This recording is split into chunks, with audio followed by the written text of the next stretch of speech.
Hey guys, Ivan here, and in today's video, we got a couple of really interesting bodybuilding updates. The first thing we got, guys, is something from Tonio Burton. And for who knows how many times now, he's calling me out. He's calling me out for calling him out for his SEO abuse. So what he did today is he posted a story. It's just a little video of him flexing his back in the gym under some really bright lights. And he says, because I don't show off my striations in my shoulders, LOL, people say it's SYNTHOL.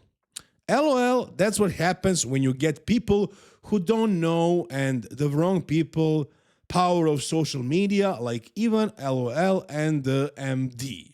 Interestingly, yesterday, I just actually filmed a podcast with his coach, Justin Jacoby. When I got to the podcast, I had no idea who was going to be there as a guest, and it seemed like Justin didn't like me at all. He didn't want to even say hi to me when I got to the podcast, but then as the podcast went on, I think we started to agree with each other a little bit more. I think he likes me more now, at least I hope so, and, it got heated. You guys are probably going to enjoy that podcast. I'm going to leave the link down below. It's on Bodybuilding's channel. And, I was very direct with Justin. I actually asked him the question, what do you say to the rumors or to what people are saying about Tonio using SEO? But what also do you say to the rumors that, not the rumors, but but people are saying that he's using a lot of SEO or... All right, I'm gonna put this to bed, and I'll be honest, I will beef with you on this because you've said this. You've been very vocal on this. And so I'm putting this to bed, and this is the last that I'm gonna talk about this. There's not an ounce of SEO on that guy's physique. Okay, so that's all I'm gonna say. There's none of it. There's no Nolotol, there's no Essiclean, there's no Metaform, there's no Synthol, there's no Castro motor oil, vegetable oil, whatever you want to use. There's no SEO in that dude's physique. Where would it be? I don't. They all say the same thing. They all talk about his delts. So his answer was that Tonio never used any SEO, obviously, to his knowledge. Tonio could be doing it without Justin's knowledge, of course, or before he started working with Justin. But as far as Justin knows, Tonio never used SEO. If Tonio was using SEO, Justin will still not admit it, of course. You're not going to say your potential top 6 Olympian or whatever is using something that's not real muscle. You will never admit that. Do I trust Justin when he says this? It doesn't really matter, because when I say SYNTHOL, I don't necessarily mean this one specific brand of site enhancement oil. I'm not even necessarily talking about any other site enhancement oil. What I am talking about is that there is something off with his delts. And later in the podcast, Baidi actually mentioned that it could be just gear. And Justin kind of agreed with that. First of all, the gear has to go somewhere. So, including myself, a lot of guys do pin delts, but it's not like... Dude, I pinned my delts. I pinned my delts today. You know what I mean? It's got to go somewhere. So if you guys know more than me and you can hide it better than me, then by all means, please share some secrets, because I would love to learn. So he says, yes, basically it could be gear. I'm injecting a lot of gear in my shoulders. I did that today. If anybody knows how to hide that, let me know.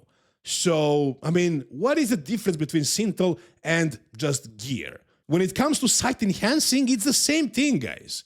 The only thing is, if you used gear, you would be on dozens of grams of gear a week, because you gotta inject a lot of oil to create that effect. So in order to avoid that, they use site enhancement oils. But what Justin says is that Tonio is not using any site enhancement oils, so it's very possible that he's actually just using gear, that he's putting all of his gear into his delts. It does not matter what he did, how he got to this point. The point is, his shoulders don't look separated.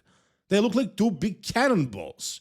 And guys, I know this from experience. I actually did something like this before. I tried pinning my delts a lot, and I did it too much. I put all of my gear into my delts when I was using the most gear ever. And actually something happened to my delts. I do have something here. I don't know if it is scar tissue or oil is still there, but my delts do have a little bit more of a pop now, and I love it. I like it. I lost the separation, but I don't even compete anymore, so it doesn't matter. And I have still more details than somebody like Tonio, so I didn't ruin it that much, and of course, I'm nowhere near the size of Tonio. He literally has 2 cannonballs on his delts, and it looks good. It works for him. I have nothing against that look. I don't prefer it, but it still wins. It still does well.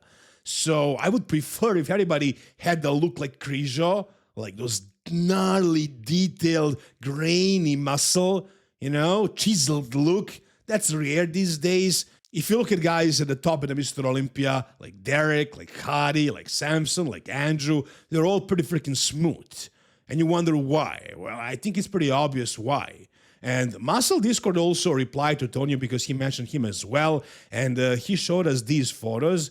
It's a comparison between Dexter Jackson and Tonio, 2 competitors that are very often compared. So basically people are saying that Tonio is the new Dexter. And here you can see the difference, guys. Now, I don't know how fair this comparison is. The photo of Dexter is way more clear, and also it depends on how you flex your delts. If you just, flex your arms and you don't really contract your delts, separation won't be shown. But still, yeah, it is pretty clear that Tonio's delts don't have as much separation as Dexter's, even though Tonio's glute, for example, or back is peeled out of his mind. He has super rock hard glutes, just like Derek, from the front, in the delts, in the lats as well, in the quads. He doesn't have those same cuts, those same lines, the same graininess.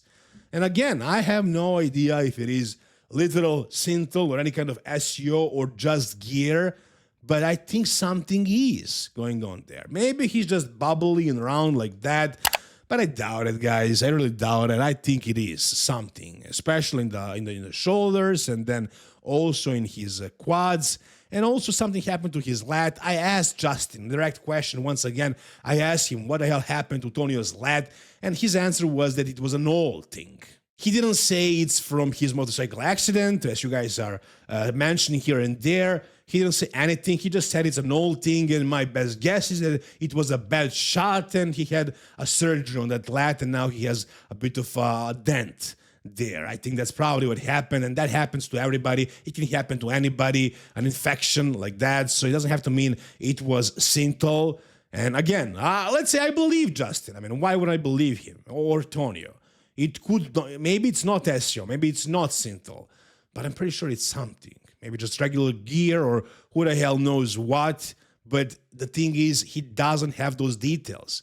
And it's working for him. He's still winning shows. And I can see him winning the Pittsburgh potentially against Brandon. It's going to be tough, but I can probably see that happening. And at the Mr. Olympia, I can see him cracking the top 6 too, sure. Look at the top 5. Everybody's full of oil. So why not Tonio?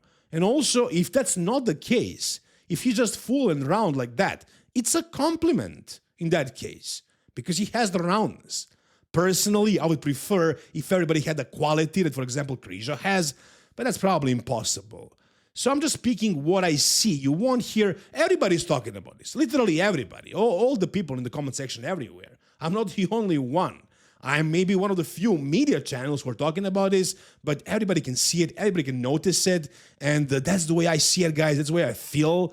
I want to see more quality. I want to see the conditioning from Classic Physique in the open as well. Maybe it's not possible today, but in a couple of years, who knows? I want to see that rewarded, not the muscle that is too round. Yeah, roundness is awesome, sure, I get it. That's open bodybuilding today, but I still want to see those lines, that graininess that we just don't see from Tonio on the stage. We see it in his glutes and the back and so on, but in so many body parts, it's very, very smooth. And again, I don't love it, but I still think he can do really well. I think Justin Jacoby did a great job with him. They won this show deservedly. And that's all I gotta say, guys. That's my opinion. I'm not gonna take it back. That's the way I feel. Tonio can be mad at me. What can I do? So whatever you guys think about this, you can tell me down below in the comment section, whatever your thoughts are. Talking about quality. Now let's talk about the New York Pro and Tyler Manion's assessment of this show. Now, if you want to watch the whole thing and watch and hear the Tyler Manion's full breakdown, you can go to his IG and watch the whole thing. But here, you'll get a short version of it. So let's find out why exactly Tonio won this show and why Michael Krijo lost this show. A fairly close pose, but I think it goes to Michael for sure to make it 1-0. Next up is the front lat spread. Even though Michael might have the superior arms and the legs, I think he has a little bit of an edge there as well. The lats, Tonio gives the illusion of being big here because of how wide his lats flare out. So for me, this pose went to Tonio to make it 1-1. Next up is the side chest pose. Tonio looks good, but again, you just see the size and the muscularity difference. And again, Michael is balanced top to bottom in this pose. It's not top heavy like it was before. So for me, I had Michael taking this pose to make it 2-1. Next up is the back double bicep. I think he needs to work on his external rotation and his flexibility because the back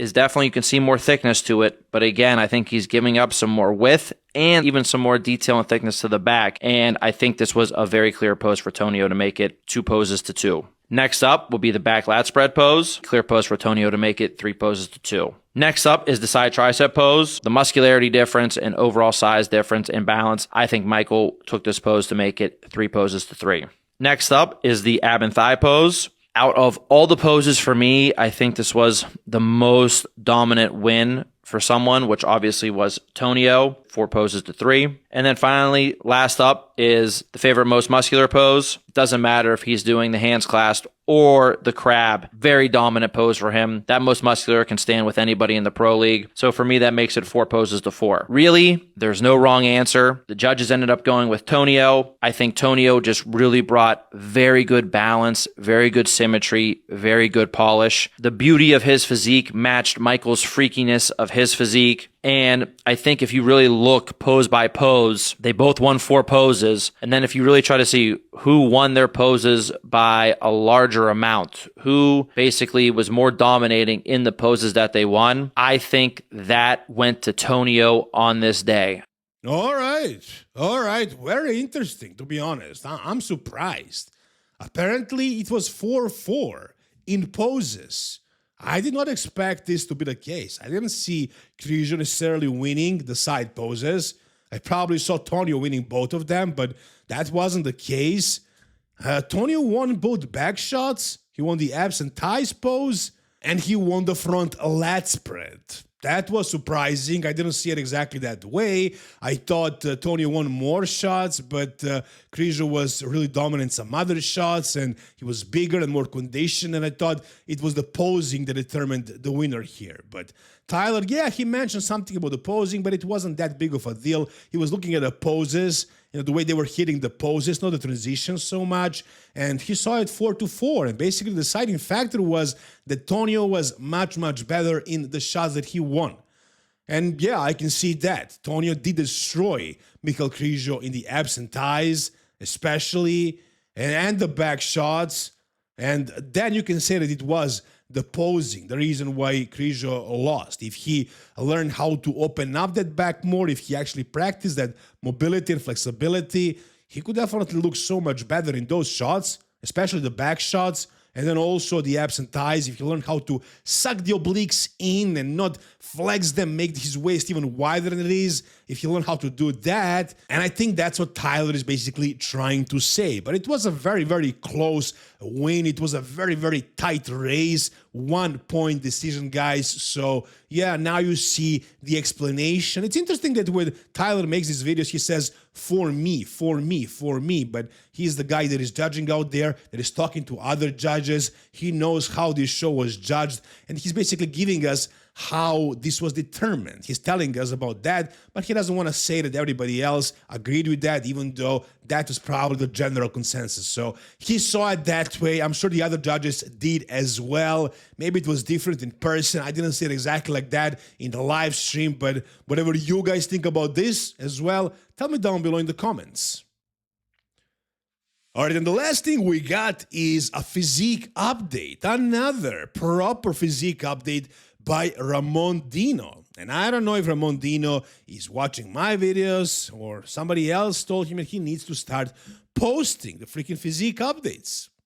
So we got quite a few, and in this most recent one, this is an important one, guys, because it's the front double bicep, probably the most important pose that you hit on the stage, the first pose you do, and what does it look like?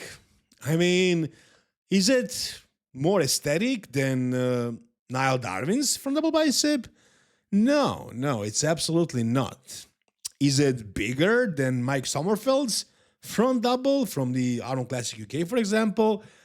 No, it's not bigger. Why is it not bigger if he's in the off season? He should be well above his weight cap right now. For example, the way Jose Manuel is doing it. Josema is like, I don't know, almost 300 pounds at this point, and he recently actually said that he's not going to be competing in the Open. He's actually staying in Classic. He's going to be dropping the weight down.